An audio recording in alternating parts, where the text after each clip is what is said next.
Тъй като бяхме вече на една в Полша, втората беше в България, мисля, че третата беше една от най-хубавите срещи, които така сме прекарали заедно с всички участници в този проект. Не трябва да изключваме и нашата среща тук, като бяхме домакини в България. Мисля, че и ние тук се представихме на много добро ниво. Италианците също не отстъпват на нашето ниво. Видяхме една прекрасна Италия, южната част на Италия.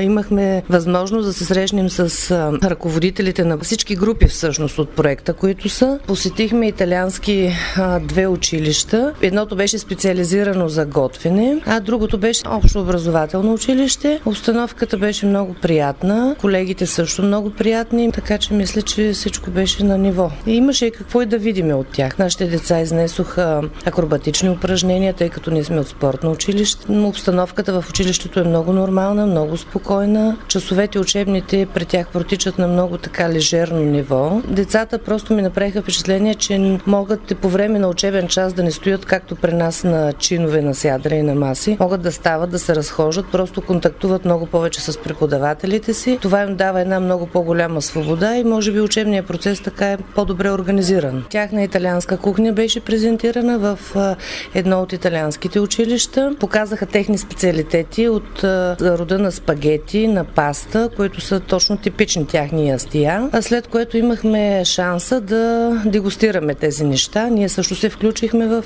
този образователен процес на готвенето. Един ден посетихме вулкана Етна, който е действащ вулкан, което за тях е всъщност една от най-интересните им забележителности в южната част на Италия. Паметници видяхме, забележителности, в музеи ни водиха. Видяхме техния пазар, който също за тях е една гордост. Нещо от рода на нашите пазари, но много по-огромен, много по-добре организиран и въобще така като култура можехме да видим нещо ново за нас.